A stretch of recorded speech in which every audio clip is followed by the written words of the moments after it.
સ્થાનિક સ્વરાજ્યની ચૂંટણી પહેલા પક્ષ પલટાનો દોર યથાવત છે। ભાજપના પૂર્વ ધારાસભ્ય કોંગ્રેસમાં જોડાયા છે।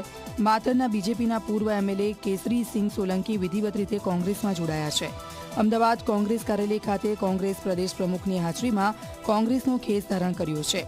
કેસરી સિંહને પક્ષ વિરોધી પ્રવૃત્તિ બદલ ભાજપમાંથી સસ્પેન્ડ કરવામાં આવ્યા હતા, જે બાદ આજે તેઓ કોંગ્રેસમાં જોડાયા છે।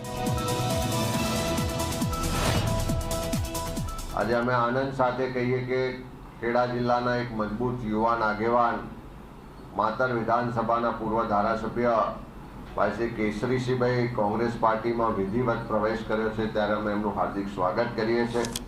સ્થાનિક સ્વરાજ્યની ચૂંટણીની અંદર મારા વિસ્તારની અંદર હું ખાતરીપૂર્વક કરી રહ્યો વાત જ્યારે કરું છું ત્યારે તાલુકા પંચાયત માતર અને 4 જિલ્લા પંચાયત માતરની જે આવતી હોય એ કોંગ્રેસની જીત છે એ હું જાહેરમાં આજે કહું છું।